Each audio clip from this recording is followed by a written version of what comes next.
الرحيم.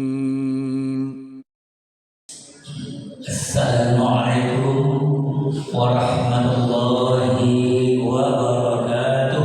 Waalaikumsalam warahmatullahi wabarakatuh.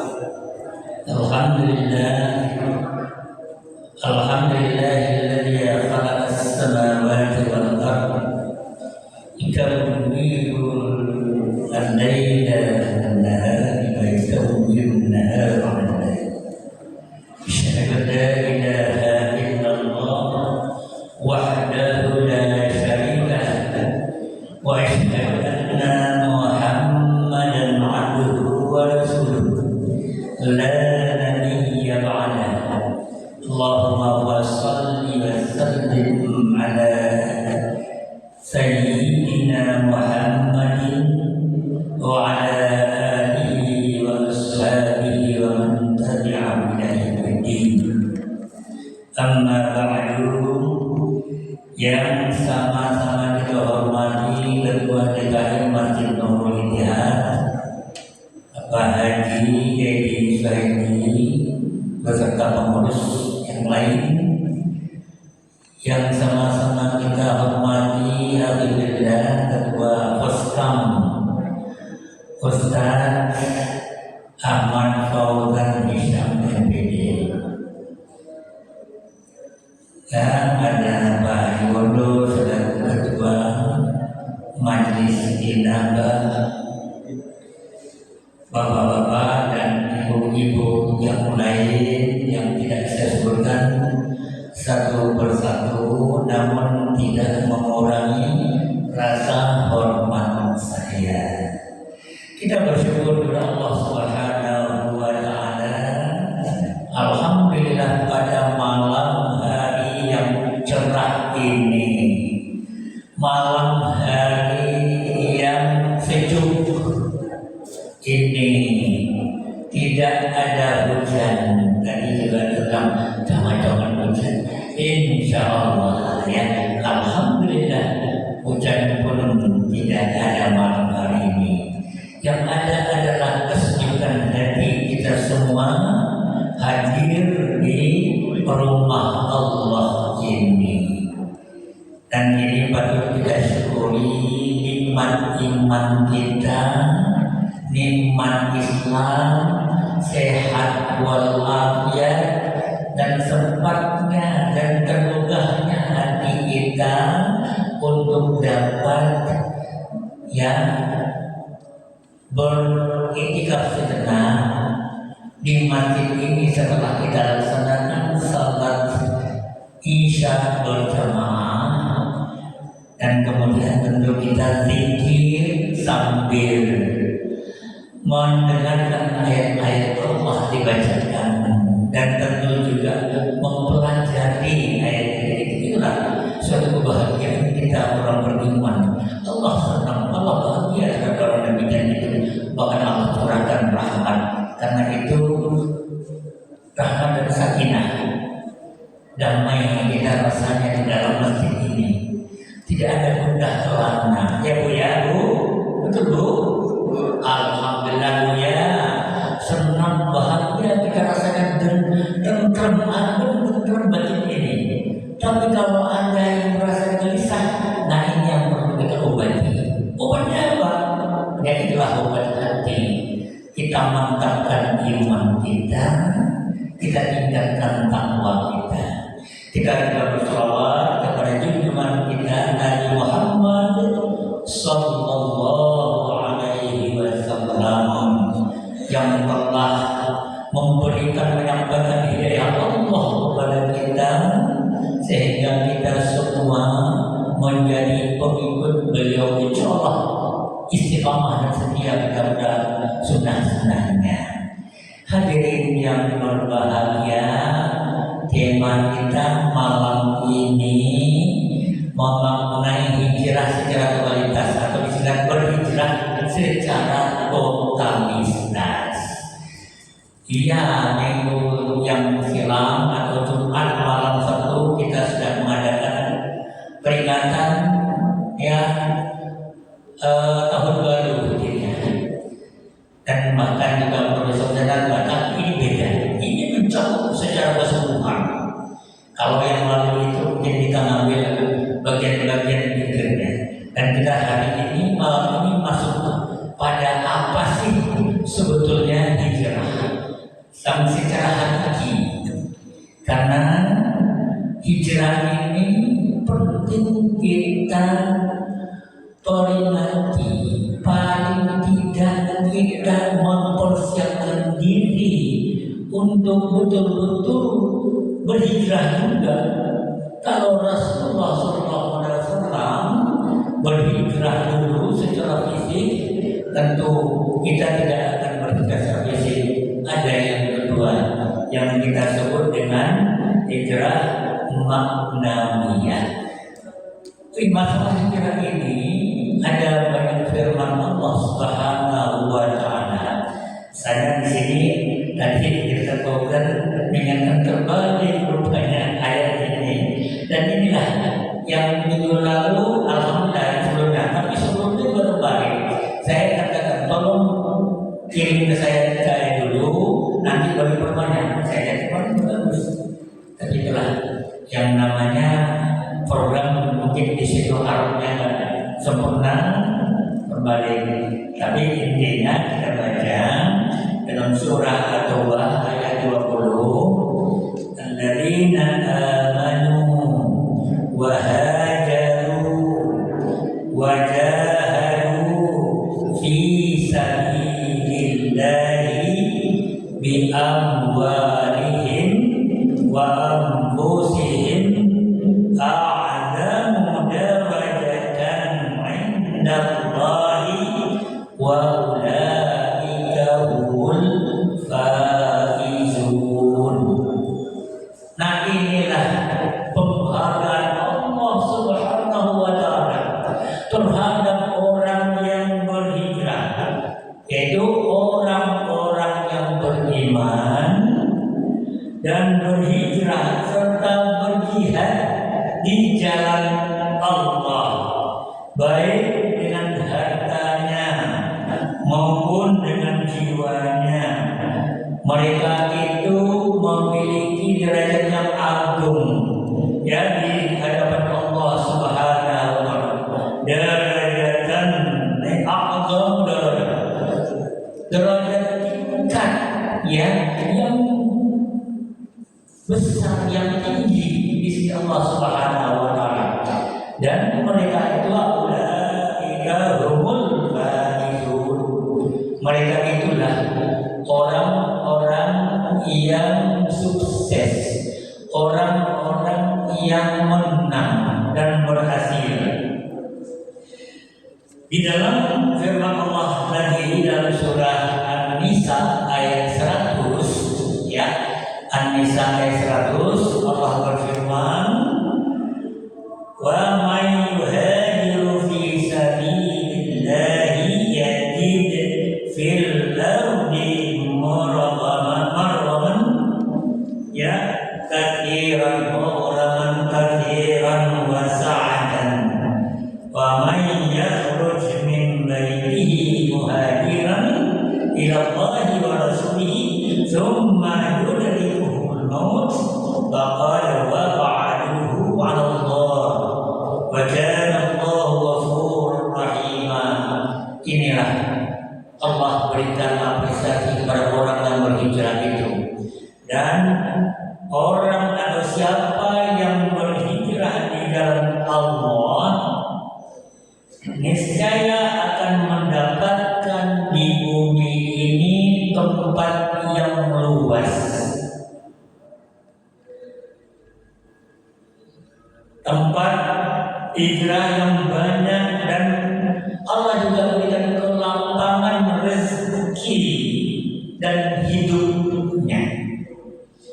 Siapa yang keluar dari rumahnya untuk berhijrah karena Allah dan Rasulnya, kemudian meninggal sebelum sampai kepada tujuannya, sungguh pahalanya telah ditetapkan di sisi Allah Subhanahu wa Ta'ala. Allah Maha Pengampun lagi Maha Penyayang. An-Nisa ayat 100. Nah, ini artinya apa? Siapapun di antara orang yang beriman, dia berhijrah kepada Allah dan Rasul-Nya. Kemudian di situ atau di bumi ini Allah berikan yang saatan, ya, ada kelapangan, rezekinya dilimpah ruahkan oleh Allah karena mereka itu tidak khawatir apa yang ia lakukan karena dia hanya mencari ridha Allah Subhanahu wa taala. Ikhlas ketika dia berangkat hijrah ternyata tidak sampai ke tujuan, mati di perjalanan misalnya, Allah catat dia sebagai orang yang berhijrah.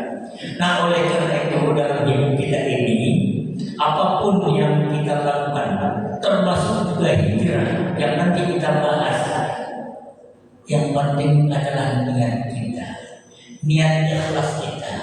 Karena itu Rasulullah SAW bersabda, innamal a'malu binniyah likulli imri'in ma nawa. Apapun amal, sesungguhnya amal perbuatan yang dilakukan oleh hamba Allah yang beriman ini bergantung pada niatnya. Ya, itu karena niat. Apapun yang dilakukan karena niat.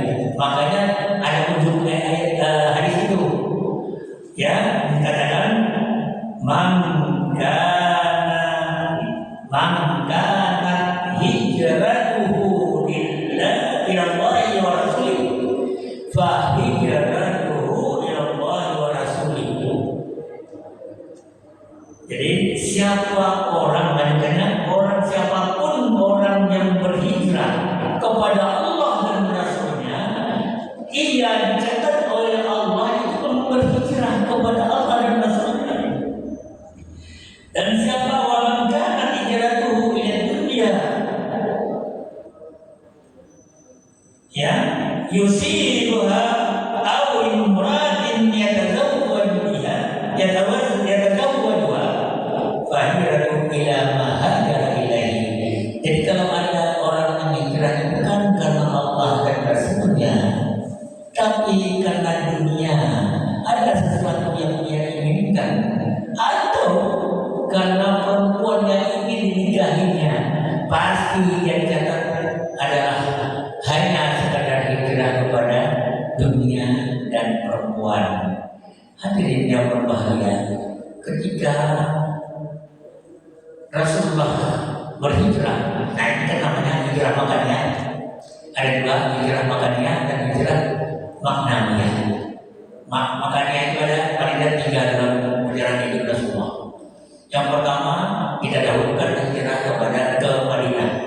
Yang kedua, sebelumnya ada namanya hijrah ke Habsah. Habsah itu Ethiopia, menyeberang Laut Merah.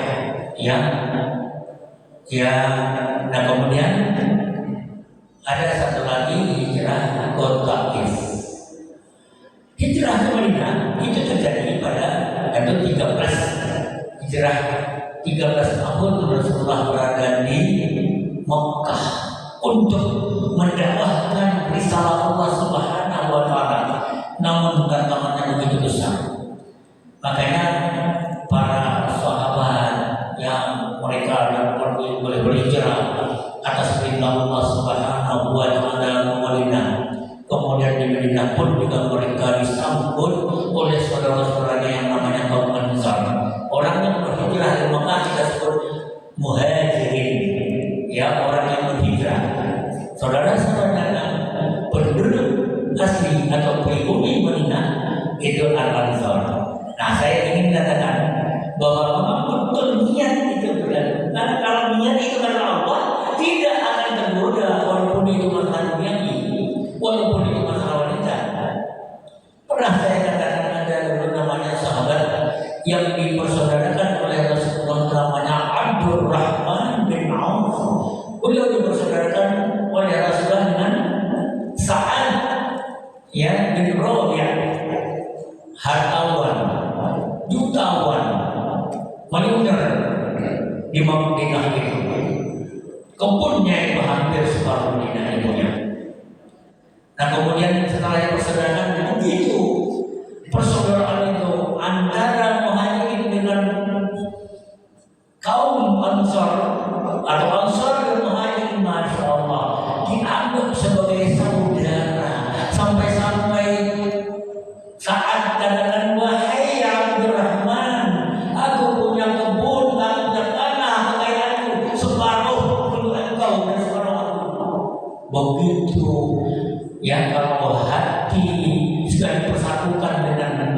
ukhuwah Islamiyah, apalagi Rasulullah yang mempersaudarakan.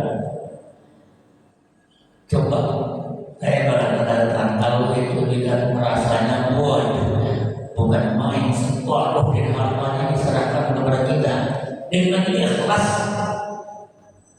Dan saat ini pun juga punya 2 orang istri. Nah, salah satu di istrinya itu katakan kepada Abdurrahman, wahai Abdurrahman, jika engkau berkehendak untuk menikah, aku sadarkan, aku berikan salah seorang di antara istriku ini, silakan kau pilih. Wah, bukan main ini. Tinggal pilih mana, ya. Tapi karena memang dari awal yang hijrah itu bukan karena harta benda, bukankah karena istri perempuan yang menjadi istri. Apa yang dikatakan Abdurrahman, terima kasih atas segala kebaikan dan Allah akan memberikan keberkahan. Tapi cukup aku memohon kepadamu, tunjukkan kepadaku di mana pasar. Itu yang benar. Kenapa tidak ambil hartanya, kenapa istrinya? Karena memang dari awal itu yang niatnya hijrah, makana hijratuhu ala Allah wa rasulih fahiyah Allah wa rasulih. Karena memang dari dia hijrah kepada Allah dan Rasul, dia tidak memikirkan yang lain. Dia tidak yang kedua, makana hijratuhu, ya ada dunia. Kalau dia hanya dunia, ada perempuan yang dinikahi, hijrahnya hanya sekadar itu. Tapi karena memang Abdurrahman itu adalah bisnis dulu, tidak lama dia di pasar itu menjadi saudara bahkan dia pemilik kios-kios semua negeri kaya raya. Kemudian dia nikah dengan salah seorang yang Ansar, bukan nikah dengan istri atau salah seorang dari istri yang diadakan oleh saat manakala idahnya sudah sampai silakan nikah. Ini tidak saat, tapi tidak. Inilah yang dimaksudkan bahwa apapun di dalam hidup kita ini tetap niat inilah yang akan menentukan bernilai atau tidaknya di sisi Allah Subhanahu wa Ta'ala. Ini digambarkan oleh Rasulullah SAW yang umum yang itu kalau amalnya dan udah ujungnya hijrah. Hadirin yang berbahagia, nah oleh karena itu kita kembali bahwa hijrah itu kalau masalah hijrah tempat itu yang dilakukan oleh Rasulullah itu sebetulnya sudah terjadi, ya. Dan itu pun juga yang sudah memang kita peringati sudah 1447 hijrah sekarang. Berarti selama itulah Rasulullah melakukan hijrah bersama para sahabat Madinah. Dan intinya hijrah itu di dalam pada hijrah makanya adalah meninggalkan Mekah yang tidak kondusif lagi untuk pengembangan ajaran Islam ke tempat atau yang daerah yang baru, sehingga yang Islam itu akan diterima dan akan berkembang. Dan ada juga penduduk Madinah begitu terbuka pada saudaranya.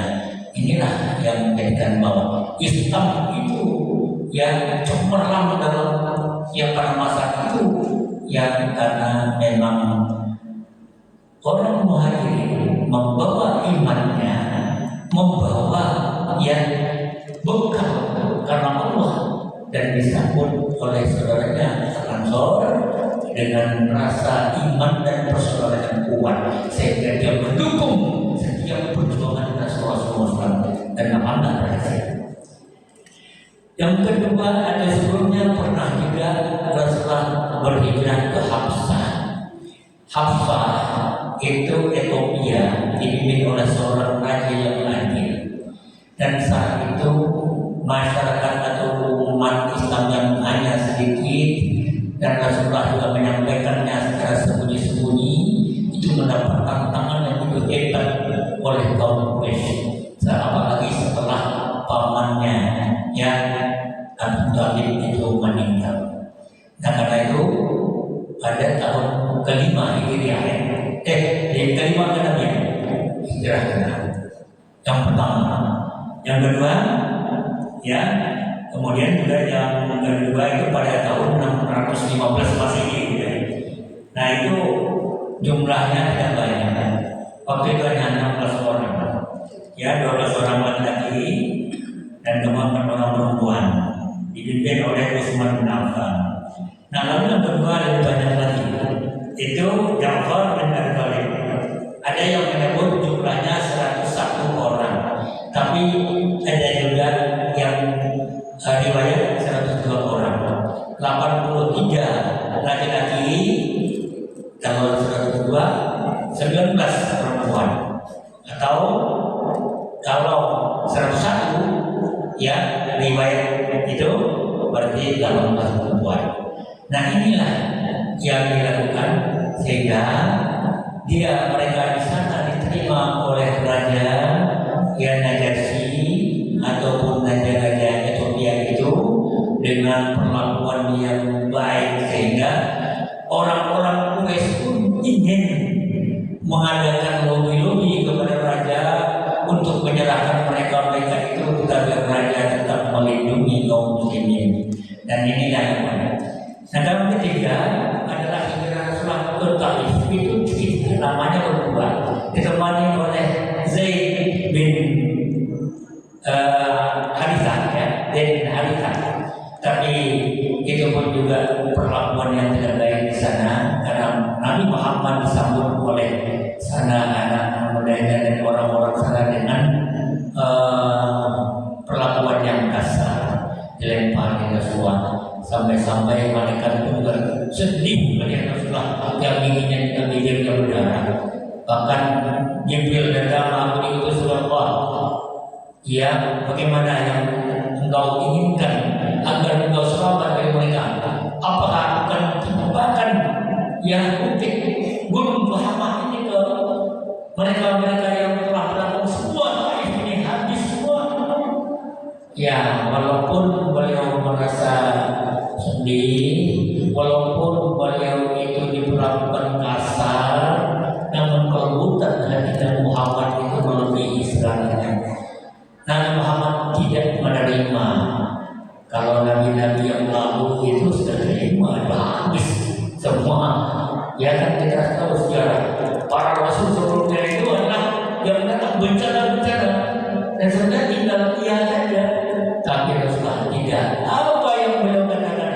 Allahumma hdi qaumi fa innahu la ya'lamun. Wahai Allah, tunjukilah ya umatku, kaumku ya, kemudian mereka memang belum tahu, dan beliau juga berdoa mudah-mudahan sekarang mereka tidak beriman, anak cucunya mereka insya Allah akan beriman, dan alhamdulillah baik semua beriman. Hadirin yang berbahagia. Nah kemudian yang kedua adalah yang kita sebut dengan hijrah maknawiyah. Inilah hijrah yang hakiki yang kita semua umat Islam yang hari ini dulu memang kita tidak pernah hijrah sebagaimana Rasulullah melakukan hijrah makanya, tapi ada 4 yang harus kita hijrahkan. Yang pertama kita sebut dengan hijrah al-i'tiqadiyah, al-hijrah al-i'tiqadiyah, hijrah itikad, hijrah keyakinan, hijrah yang apa yang ada dalam iman kita. Yang kedua adalah hijrah al-fikriyah, pemikiran, cara kita berpikir yang paham kita. Yang ketiga adalah al-hijrah as-sulukiyah, hijrah kepribadian, perilaku, akhlak ya. Dan yang keempat adalah yang kita sebut dengan al-hijrah atau hijrah ya al apa? Sudah sebut ya. Asy'uriyah. Syu'uriyah itu kesenangan, hobi, ya, kegemaran kita. Ya. Nah, inilah 4 hal yang penting. Secara totalitas inilah yang kita sebut dengan berhijrah secara totalitas.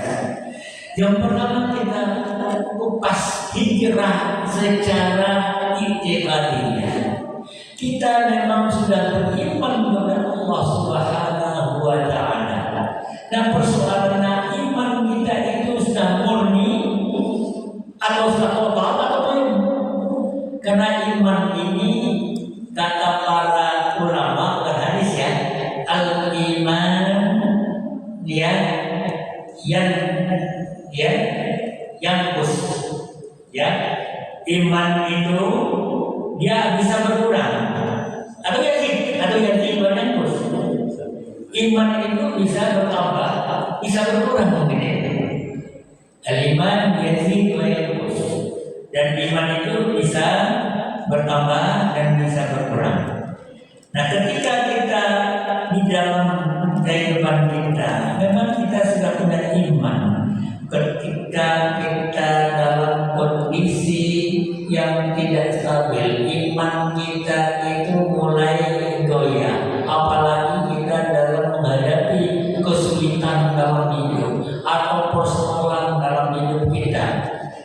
Nah, ada 2 kemungkinan. Yang pertama, dia mendekat mengadu kepada Allah Subhanahu wa Ta'ala, artinya dia minta izin. Tapi ketika dia waduh hidup begini aja, Allah itu adil. Allah tidak adil. Mereka orang-orang itu baik, ya, kehidupannya sejahtera. Itu ada saya begini. Padahal itulah ujian di dalam hidup. Allah ingin mengetahui apakah kita sabar atau tidak, ya, karena kesabaran itu akan menjadi bukti keimanan seseorang.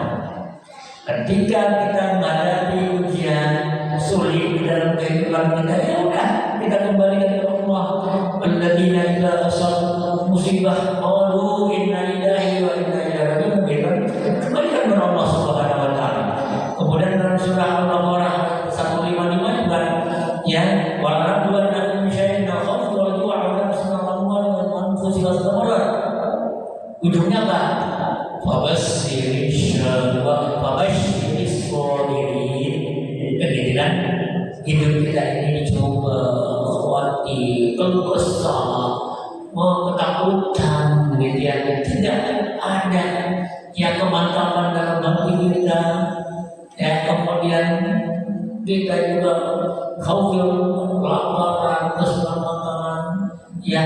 Walaupun mungkin kematian orang yang kita cintai itu pergi lebih dahulu dari kita, padahal dia masih di bawah kita, atau anak kita, atau adik kita, atau mungkin jauh di bawah kita. Kenapa saya tak duluan? Mau enggak kita duluan dari yang lain? Kenapa saya duluan gitu ya? Padahal Allah menentukan gitu ya, kematian itu. Saya dalam seminggu ini 2 saudara ada keluarga yang meninggal. Yang satu sepupunya ibu, yang satu lagi sepupunya saya kali 2 hari yang lalu. Tapi saya juga bisa terangkan, ya sepupu.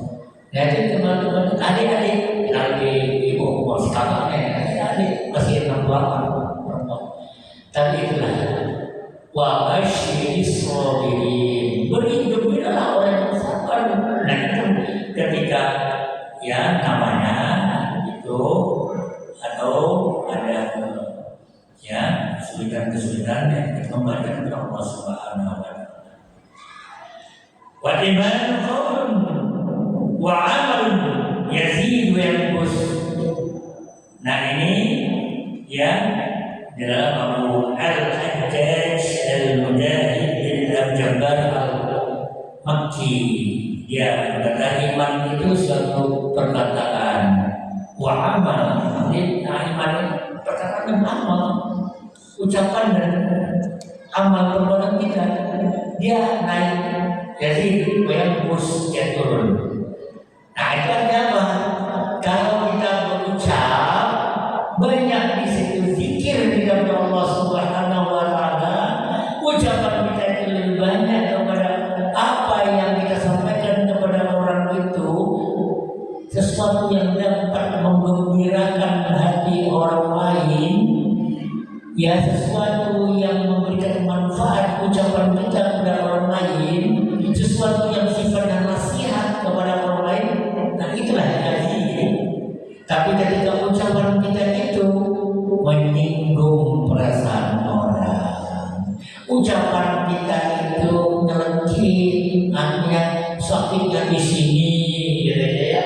Oh sakitnya di sini, gitu. Nah itu namanya yang khusus. Ketika itu iman kita berkurang, karena kita tidak sadar bahwa apa yang kita ucapkan itu, ya mestinya kaulun wa amalun yang baik, yang memberikan manfaat kepada orang lain, yang memberikan itu kesenangan, kenyamanan bagi orang lain. Nah itulah yang disebut dengan yatim. Suatu ketika ada sahabat namanya Hantolah. Dia itu datang kepada Abu Bakar ngobrol-ngobrol. Gimana Hantolah? Gimana keadaanmu sekarang kiranya?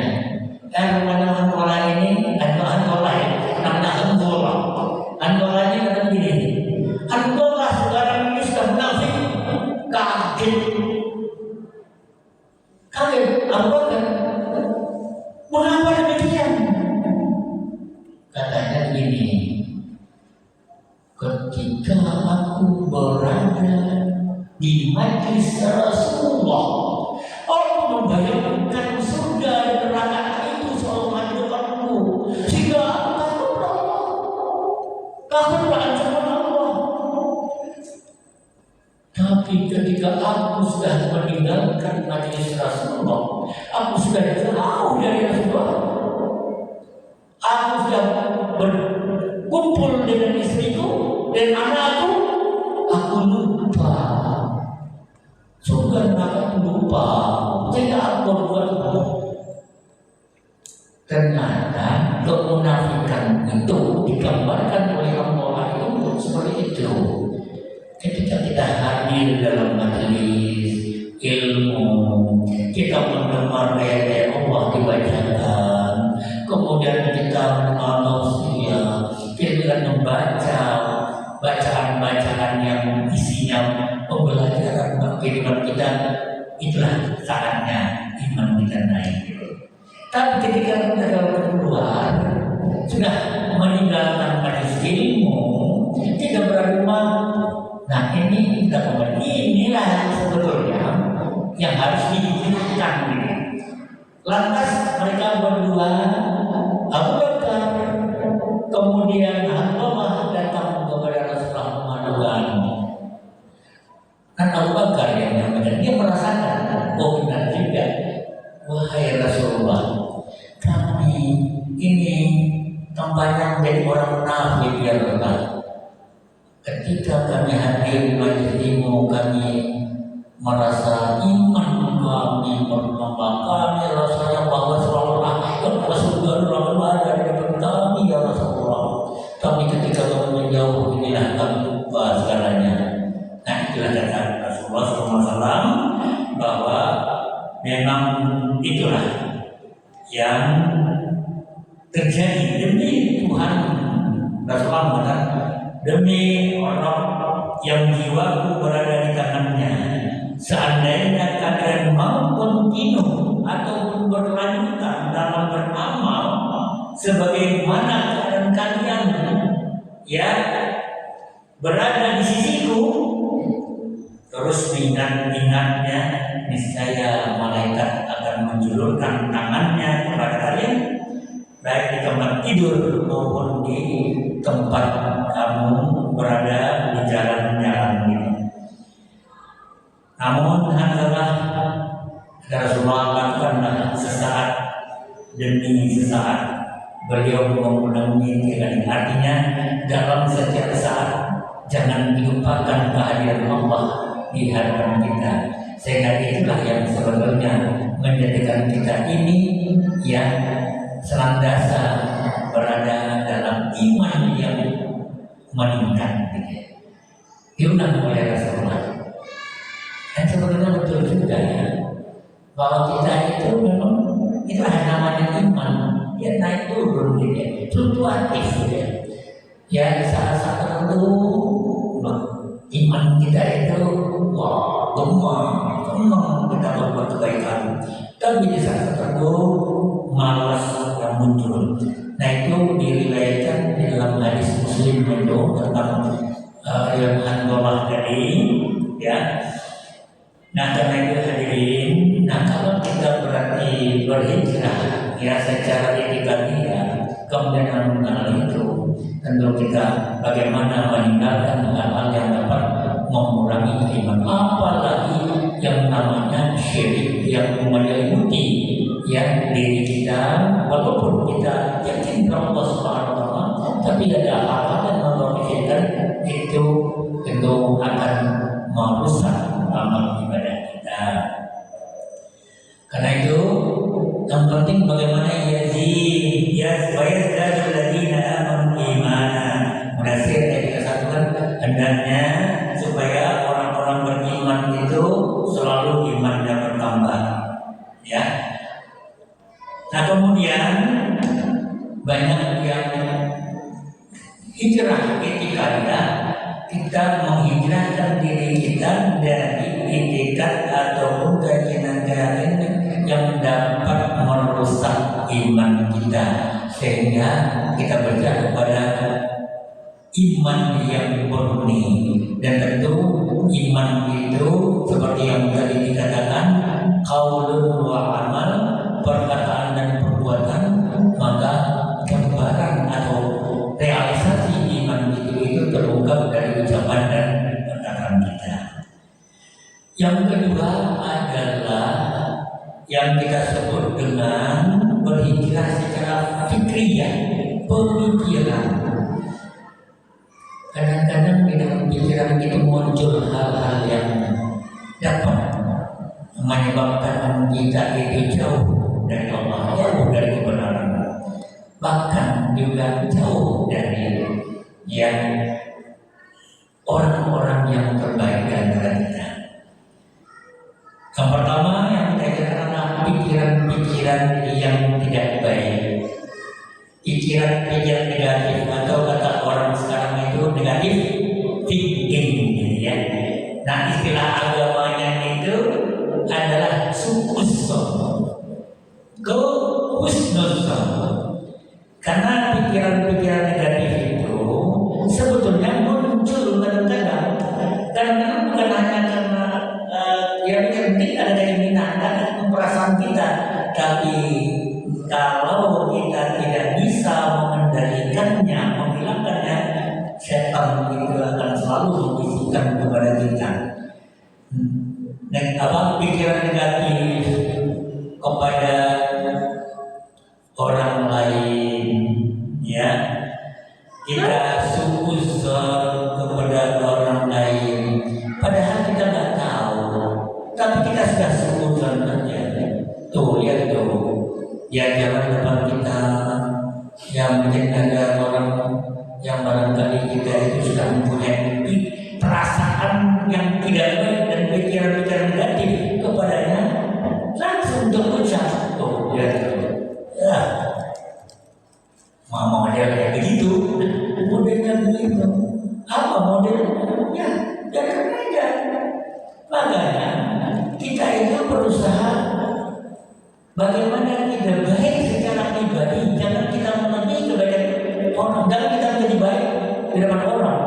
Kita ingin menandingi kebaikannya, tidak perlu. Cukup kita sendiri yang menjadi baik. Karena kalau orang kita baik, orang tentu akhirnya tidak akan menjadi baik. Tapi kalau kita baik, ingin baik terhadap diri kita akan berusaha untuk memperbaiki diri, dan kita akan berusaha menjadi baik perkataan, perbuatan,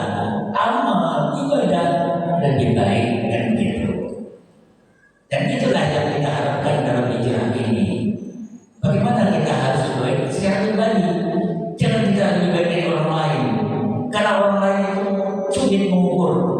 Bahkan bisa saja orang nama dirinya itu orang alim yang berkata kepada saudaranya, engkau pernah satu peristiwa seorang alim dengan seorang yang berdosa datang, engkau jangan melakukan, biarlah aku Allah yang tahu. Seorang raja menganggap dirinya itu baik, padahal di sisi Allah Subhanahu wa taala dikatakan pantas dalam neraka walaupun kamu ibadah kamu itu baik, ibadah kamu itu rutin, ibadah kamu itu hanya untuk pribadi. Nah oleh karena itu, ya bagaimana kita menjadi baik secara pribadi kita, tidak lebih baik daripada orang lain dalam arti kita mengukur karena sulit mengukurnya, ya. Tapi memang kita harus banyak berbuat baik. Yang dimaksudkan kita tidak boleh menjadi baik dari orang lain arti ini. Wah, saya ingin menemukannya ini akan dia nanti. Wah, ini saya ingin lebih baik dari dia. Oh, bagaimana cara dilakukan? Kayak ada jalan-jalan yang tidak sesuai dengan aturan Allah yang kita ikuti nanti.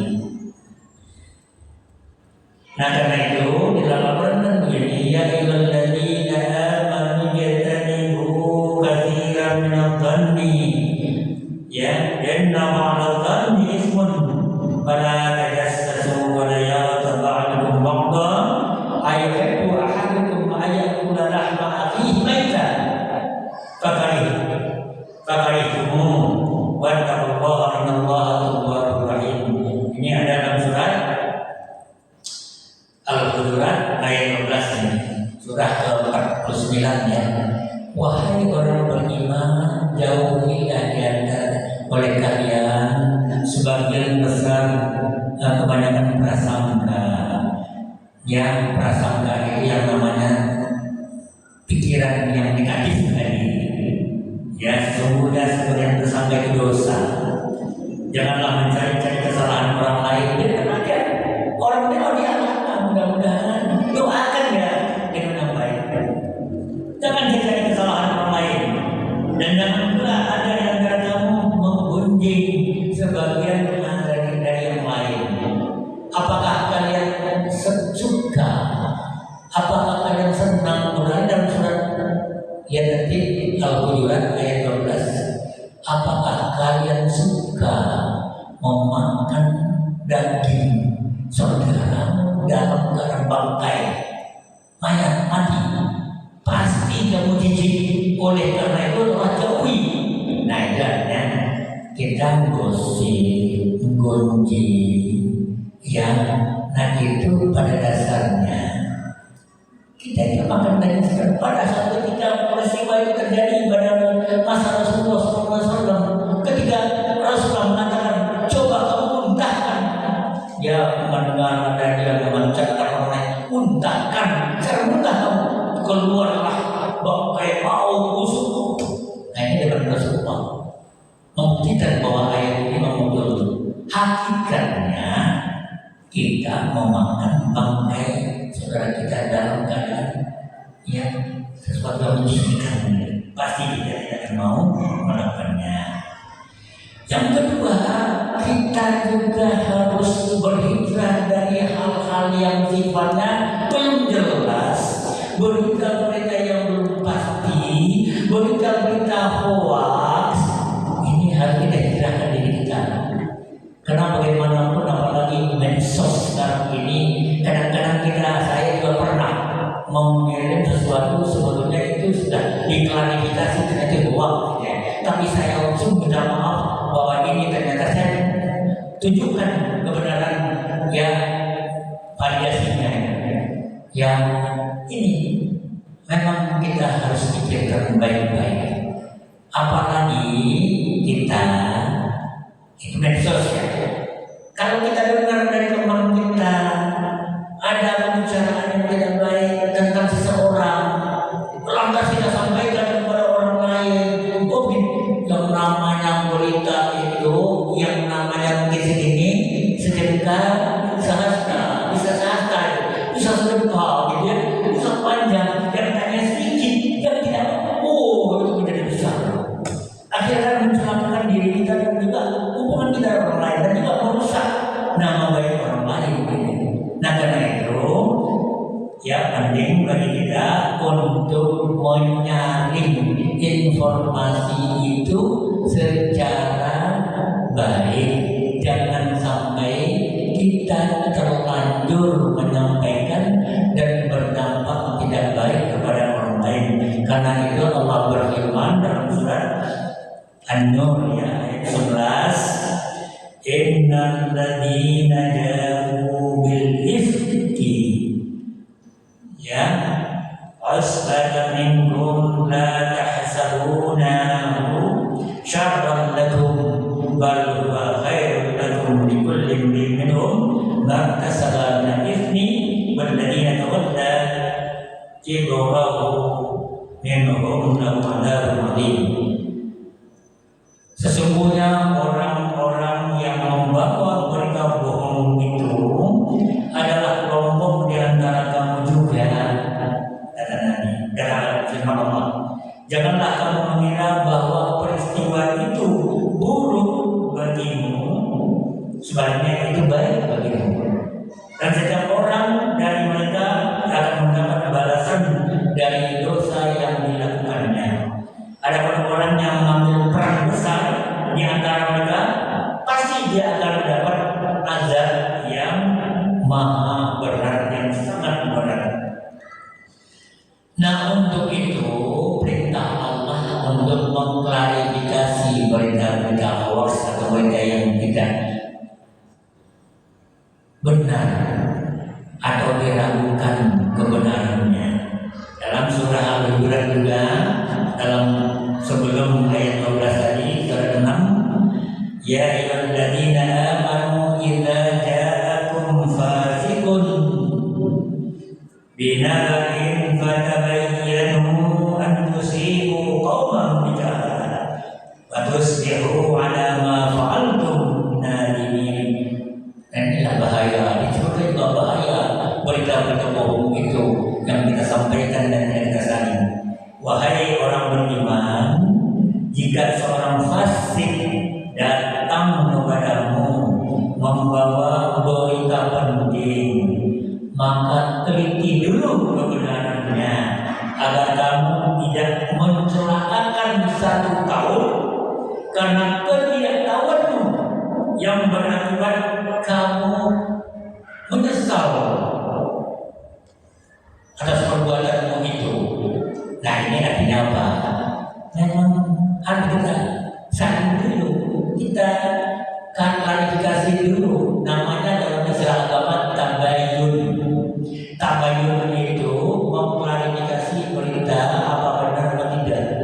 Karena bahayanya besar di sini. Kamu fasik di sini pasti orang beriman. Orang fasik itu adalah orang beriman. Ya, orang fasik menaruh berita bohong, kemudian tidak kita terima apa dan mentah-mentah. Karena itu bisa akan mencelakakan orang lain, ya karena ketidaktahuan kita. Nah karena itu tabayyun dulu, teliti dulu. Berikutnya kebebasan tanpa batas, ya karena itu ada batas-batas norma-norma dalam kehidupan kita ini. Kalau mungkin selama ini kita lebih mendahulukan norma yang berlaku dalam masyarakat kita atau kebiasaan kita, dan ini harus kita tinggalkan. Baca surat Al-An'am ayat 60 itu jelas di situ, ya bahwa ya Allah yang maha tahu semuanya itu ya perbenaran Allah yang tidak mengatakan padamu bahwa perbenaran Allah, perbenaran rezeki Allah ada padaku. Aku sendiri tidak mengetahui yang baik dan tidak mudah-mudahan mengatakan padaku bahwa aku malaikat. Aku tidak mengikuti kecuali apa yang dibagikan kepada Tuhanmu. Katakanlah apakah sama orang buta dengan orang yang melihat?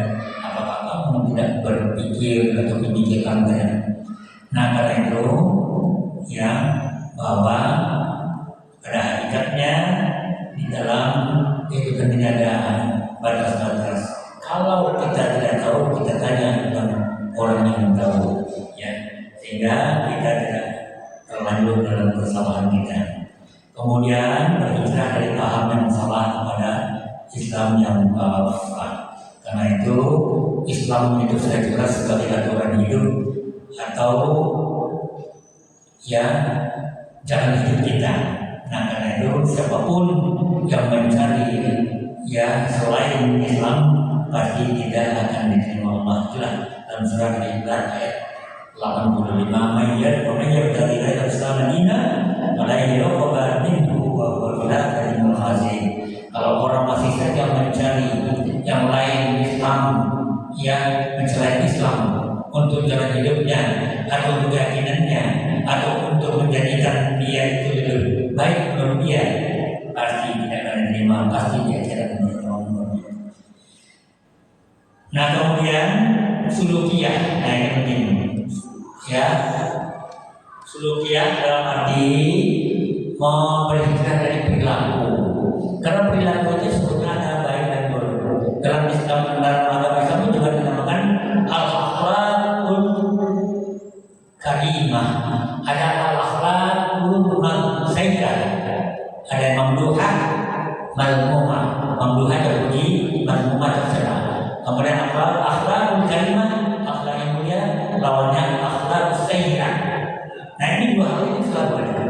Ya, nah karena itu perilaku yang baik, nah itu yang menjadi bagian karena Rasulullah SAW itu sendiri dihadirkan oleh Allah Subhanahu Wa Taala muka bumi ini tidak lain ya untuk memperbaiki akhlak manusia. Nah itu adalah dari akhlak yang sayyi'ah, yang jelek, yang mazmumah, yang tercela kepada akhlak yang baik dan terpuji. Ya, karena itu ya kita meninggalkan perbuatan yang buruk. Itu baca surat Hud ayat 14. Kemudian yang berikutnya perbuatan tercela pada perbuatan mulia ini sama. Ya, bukankah Allah berfirman yang sering kita dengar pada saat kita dalam batin Allah ya'muru bil adli wal ihsan wa ita'il qurba wa yanha 'anil fahsya'i wal munkar wal baghi ya'idukum la'allakum tadhakkarun. Dalam surah Nahl ayat 90, sebenarnya Allah itu mengajak, menyuruh yang untuk berbuat berlaku adil, berbuat kebaikan, memberikan bantuan kepada kerabat, dan dia melarang berbuat keji, berbuat munkar dan permusuhan. Dia memberi pelajaran kepadamu agar kamu senantiasa sadar, ingat dia. Tinggalkan dari hal yang mudarat kepada manfaat. Kadang-kadang kita itu suka keterlanjuran melakukan sesuatu yang sebetulnya itu tidak ada gunanya, ya. Tapi itu kita lakukan karena kita senang saja, dan bisa juga itu merusak atau mendatangkan kemudaratan kepada orang lain. Bukankah Rasulullah bersabda, khairukum ya anfa'ukum linnas, sebaik-baik kalian adalah orang yang paling bermanfaat kepada orang lain. Nah itu artinya apa? Apapun, baik itu kaul perkataan ataupun fi'lin atau perbuatan, apakah itu memberikan manfaat? Makanya kalau orang Padang itu, orang Minang ada ini sebenarnya sama. Kalau di dalam sedang pikir dahulu pendapatan, sesal kemudian tak berbenah diri. Pikir dahulu pendapatan, sesal kemudian tak berguna. Jadi maksudnya kita harus berpikir dulu apa yang kita katakan, apa yang kita perbuat itu bermanfaat tidak untuk diri kita, orang lain juga. Nah kalau tidak, ya jadi itu namanya dipikir dulu sebelum berkata, sebelum berbuat. Ya, pikir kemudian tidak ada gunanya. Kalau nanti sudah terlanjur, ya terlanjur itu kita nyesal. Kalau sudah nyesal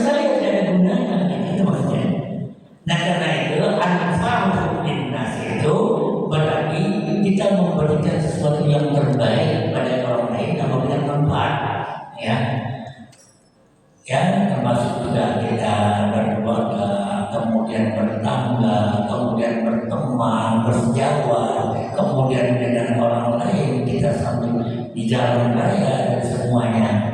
Kalau kita kadang-kadang memang begitu, wah apa yang kita lakukan itu merasa kita sudah bagus, sudah baik, sehingga kita lupa ya bahwa apa yang kita lakukan itu tidak menyenangkan orang lain. Ya, satu lagi ada pepatah yang begini, lama Jawa kaki jurang. Enak bagi kita, tapi orang senang begitu mana? Enak bagi kita, oh ya senang kita, dan orang lain merasa senang juga.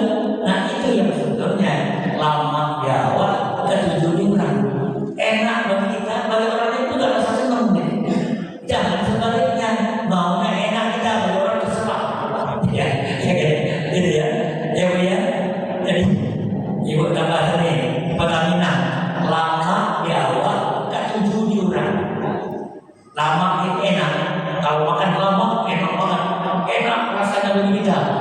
Ketujuh itu disetujui, disetujui oleh orang lain. Jadi apa yang dilakukan orang itu senang. Nah itulah yang namanya anfa'uhum linnas. Kemudian yang keempat, tinggalkan yang maksiat, lakukan taubat. Allah berfirman surat Maidah 9, "Faman taba min ba'di dzulmihi wa aslaha fa innallaha yatubu 'alaihi innallaha ghafurur rahim." Siapa orang yang bertobat setelah ia berbuat zalim, setelah dia berbuat maksiat, wa aslaha, kemudian juga memperbaiki diri, fa innallaha yatubu, karena Allah memberi taubat kepada mereka. Allah Maha Pengampun lagi Maha Pengasih. Kemudian kita yang jarang ibadah, kita harus betul ibadah. Apalagi sekarang kan bermuharram. Muharram itu banyak keutamaan-keutamaannya. Ketika kita bersedekah hanya sedikit, Allah akan ganjaran lebih banyak daripada bulan-bulan lain, karena adalah bulan haram, bulan yang dimuliakan. Ya, karena itu ibadah itu, apalagi nanti kalau besok nih, nah besok tanggal 9. Ya, 9 namanya Tasu'a. Kemudian hari Ahad 10. Betul Bu, kalau 10 Bu. Jangan kemudian Julinya belum sampai dengan 10 kan. Tapi lihatlah Muharramnya. Ya. Jadi besok Tasu'a. Kemudian hari Ahad itu Asyura. Asyura itu kita disunahkan berpuasa Asyura hari ke-10, Asyura ke-10. Kemudian itu memang dilakukan oleh Bani Israil waktu dulu, ya, ketika Nabi Musa itu menang atau terbebas dari kejaran musuh yaitu Firaun. Kemudian mereka melakukan puasa pada bulan 10. Begitu Nabi Muhammad SAW datang hijrah ke Madinah, beliau melihat bahwa orang Yahudi Nasrani itu berpuasa pada bulan 10. Ada apa ini? Mereka mengagungkan hari Asyura karena mereka terbebas dari dulu Nabi Musa. Kata Nabi, saya lebih berhak melakukan puasa Asyura daripada mereka. Artinya apa? Itu artinya kita sebagai umat Nabi Muhammad, kita disunahkan untuk melakukan puasa sunnah Asyura. Allah akan ampuni setahun sebelumnya dosa kita kalau siapa orang yang melakukan puasa. Nah kemudian ada sahabat bertanya, wahai Rasulullah, apa bedanya kita orang beriman, orang Islam dengan orang-orang Yahudi Nasrani? Sama-sama kita berpuasa pada tanggal 10 Muharram. Jawab Rasulullah, ya kalau gitu kalian harus bedakan puasa pada hari ke-9, insya Allah besok. Ya, pas hari ke-9. Tapi untuk yang di lebihnya alam Asyura, ya, puasa Tasu'a namanya. Jadi itulah perbedaan antara kita orang Islam dan orang yang non muslim. Ya. Yang berikutnya adalah masalah kita, ya, nanti kita jawab sedikit lagi. Pamer kepada ikhlas sama Allah, peduli pada fakir miskin yang selama ini tidak peduli, apalagi pada bulan ini ada yang mengatakan harinya bagi miskin. Tapi dalam tulisan saya kapan saja boleh, tapi kalaupun kita lakukan itu akan lebih baik. Ya, kita harus dermawan. Nah, yang terakhir suruh ya sekarang hobi. Hobi ini kadang-kadang sulit dipikirkan. Tapi ingat, hobi yang dimaksudkan adalah hobi yang sifatnya duniawi, tidak ada akhirnya, ukhrawinya tidak ada. Tapi kalau ada hobi yang sifatnya duniawi, bisa akan menjadi ukhrawi, manakala kita niatkan itu bersama. Ya, misalnya kita masih main badminton, main tenis, silakan, olahraga silakan. Ketika kita niatkan olahraga itu karena Allah untuk kesegaran badan kita, sehingga kita itu bersemangat untuk beribadah, dia akan menjadi pahala dunia dan akhirat. Tapi kalau kita hanya joget-joget kesenangan, kita kakek-kakek, nenek-nenek masih juga sawer-saweran, itu adalah bukan dunia, bukan ukhrawi, dunia ini kesenangan. Ini yang maksud hobi, apapun hobi yang sebetulnya menjauhkan kita kepada Allah, itu yang kita tinggal. Tapi kalau ada hobi kita bisa gabungkan dengan ukhrawi, tidak ada masalah. Nah, hari ini itu yang di 4 hal yang kita lakukan, bagaimana menjalankan diri kita, baik secara etika, keyakinan, kemudian pemikiran, lalu juga perilaku dan kesenangan hobi. Dan kita dapat kesimpulan bahwa tentu kita sebagai orang yang beriman, tujuan kita dalam rangka ta'aruf atau mendekatkan diri kita kepada Allah dengan melakukan segala perintahnya dan jauhi segala larangannya.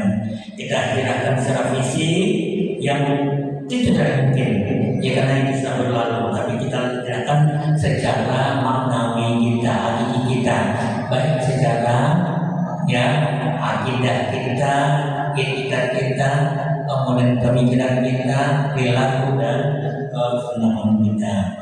Dan tentu hal-hal yang sifatnya mengarah kepada keyakinan batil kita jauhkan.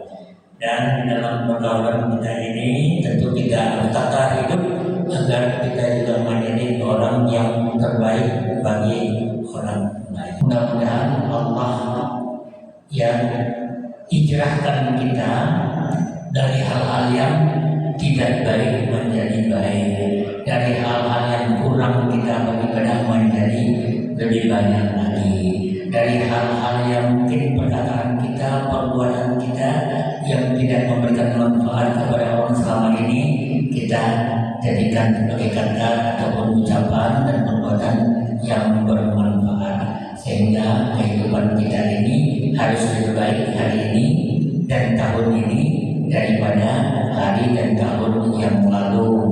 Ya, maka yaumuhu khairan min alfi wa huwa siapa orang yang hari ini terbaik daripada hari kemarin, itulah yang beruntung.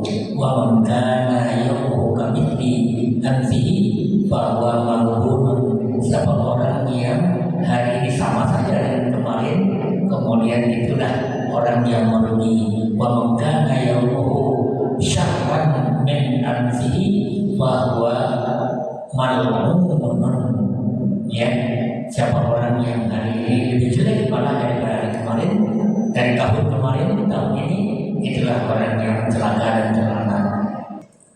Bismillahirrahmanirrahim. Alhamdulillahirrahmanirrahim. Ya Rabbana lakal hamdu wa lakal syukru min wajhikal karim wa min sultanik. Allahumma arhamni man hadaka man marhuma wa taqabbal min ba'dika. Allahumma ja'al ayyamana khairan min ayyam as-sabiqah wa ja'alna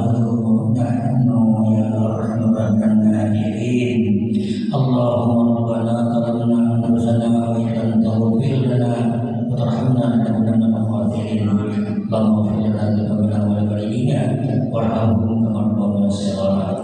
Wa lil muslimina wal muslimat wal mu'minina wal